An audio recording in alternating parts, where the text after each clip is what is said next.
But what makes Murakami so fascinating to me, and Tom, I think you may like this, he's even more extreme than those two guys. I mean, you're seeing Kyle Schwarber, I see Matt Olson here. I was talking about Dunn earlier, but you're talking about 49% of the time for Schwarber, who I always thought of as the most extreme three true outcome guy. Murakami strikes out at a higher rate, but he also walks at a higher rate, and he's hitting home runs at a shorter rate than Adam Dunn did during his entire career. So it's fascinating to try to determine what is that line of how extreme of a three true outcome guy you can have in your lineup before. Like if he's 100% of the time, okay, this guy's hitting 100 home runs and walking 200 times and striking out 300 times. What is the balance to need that guy in your lineup?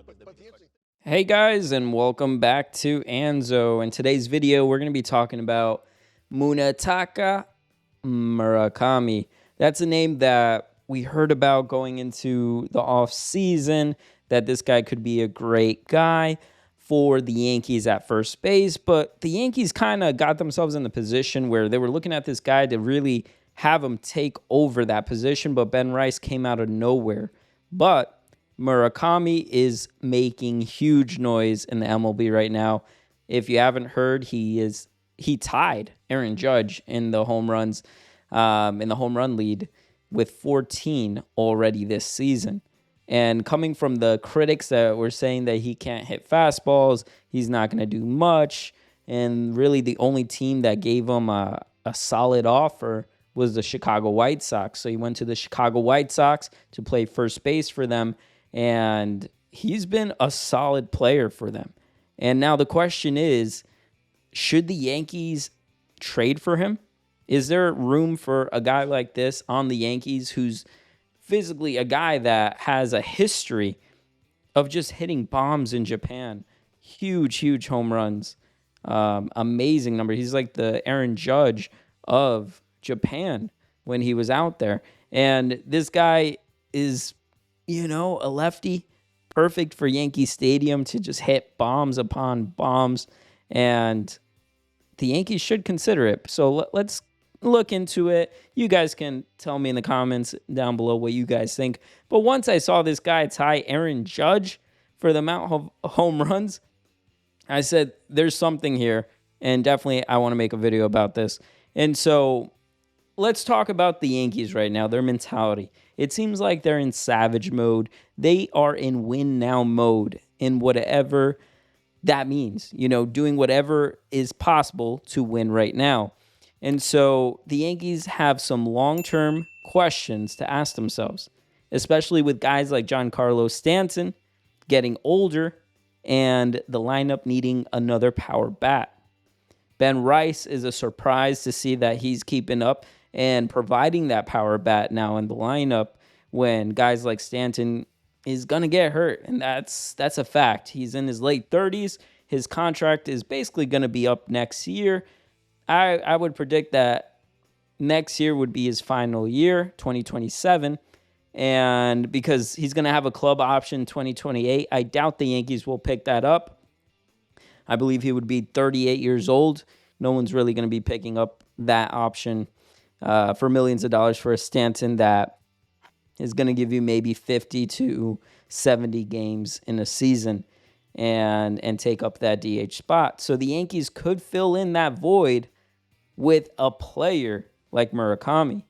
He's hitting a bunch of home runs, and this could connect the dot for the Yankees in that position. Now, let's take a look at Murakami. He is off to a hot start. He's already hitting 14 home runs, like I said, tied with Judge. And he's showing that power is translating from Japan over here to the majors. He's hitting MLB pitching, including fastballs, which every scout was saying that he can't hit. And that was a huge question coming into the majors. Now, let's look at the pros here. He has elite power. It's obvious, elite power. And if you ever seen highlights of this guy, he hits the ball hard. It looks like an MLB The Show game when you hit it perfect. The guy has power, obviously. And if you know anything about the Yankees, they value power. And Murakami fits that perfectly. Number two, he's not a long-term commitment. And this is where the Yankees where this deal could really become a reality, because he only signed a 2-year contract. A 2-year contract with the Chicago White Sox at $34 million. That's basically $17 million a year. And you know the White Sox, they're doing actually pretty average. They're like basically at 500 and better than the Red Sox, better than the Mets. They're doing good. But as we know, anything that the White Sox will do, they will sell at the deadline. And Murakami is definitely one of those players that I could see that they're going to sell off and then get a bunch of prospects for that. Definitely with him leading basically the home run lead. And so you're not locking yourself into a long-term contract. We're talking about a year and a half of Murakami to see if he can actually handle New York, and at a price tag that is pretty affordable in nowadays in the MLB, $17 million. And he could take that spot where Stanton is at right now, and where Jason Dominguez currently is taking over the DH role. We can have a guy like Murakami hitting bombs and helping Judge and Rice. So you're not locking yourself into a long term. And after that contract's up, he's going to be a free agent. He's basically going to be like 27, 28 years old, and he's going to be looking for a longer deal, especially if he did great. So after that, you can see if you want to lock him down or not, but at least it's a short-term contract without a crazy amount of money, not like the Bellinger deal, not like the Boba deal, nothing like $40 million or whatever crazy every single year. We're talking about something very affordable in today's terms. And number 3, Stanton's replacement path. The Yankees need to think about replacing that power bat of Stanton. Stanton isn't the same as he was years and years ago. He is reliable in the playoffs, but it's not going to be like that every season. And like I said, next year is his last season. He's already injured this year. He plays through pain, and that's just a fact. And so why not look into getting another power bat? And you're not going to find another power bat like that without trading the whole farm system, without having to pay a boatload of money. This is really a bargain deal. The White Sox took a risk, and they're going to come out winning here with a bunch of prospects, I can assume. And the Yankees do have a bunch of pitching options. They do have prospects, a bunch of them that they could easily let go of to get a guy like this. And so we know that Stanton's future is very unlikely that they're going to pick up that 2028 option. And so the Yankees are going to need a DH soon. Obviously, you can argue me this. You could say, but Anzo, at the end of the day, Judge is getting older. He needs that DH spot. He's not going to be an outfielder forever. Well, that's where it comes into play, where do you believe the Yankees are in win-now mode? If they are in win-now mode, that doesn't matter. We need to win now in these next 2 years. That's what we're talking about. Judge being older later on and needing that DH spot, we'll figure that out later. And on top of that, it's only a 2-year contract, so if the Yankees really don't like it, they can let go of Murakami. And then you can have Judge at DH. That was a problem when it came to Soto, but the Yankees were willing to offer basically $700 million for Soto, knowing that basically he would be a DH option for the most part going into the future. But that's something that you can argue with me in the comments down below, but that's kind of my logic when it comes to that Murakami could be that bridge and basically be the guy that gives you that production and lets you transition away from Stanton naturally. And another point right here, number 4, it's position flexibility. He can play first base, and he's done it very, very solid first. He's not going to be an amazing first baseman, right? Let's get that out of the way. But at least we can say he's been a better first baseman than Rice. If you look at errors, he's only given up 1 error. Rice has given up 2. And so he's flexible at that first base position. Obviously, he can DH, and you can move him to third base. He hasn't played third base for the White Sox. That's something that a lot of the scouts, a lot of people, and maybe even the White Sox themselves say, like, we don't want to risk it. His range isn't going to be that good. And he doesn't have elite defense. So that's why I'm saying I wouldn't switch out Rice for him at first base. But what I am saying is that DH position is perfect for him. And you can interchange him. If you want to give Rice out, Rice is a little injured right now. You can put him at first base, Murakami at first. Things like that. There's flexibility in the win now mentality. You're not thinking about what's going to happen in 4 years, 3 years. We're talking about winning right now and affordably, if I must say. And pro number 5, it's a global market when it comes to Japan.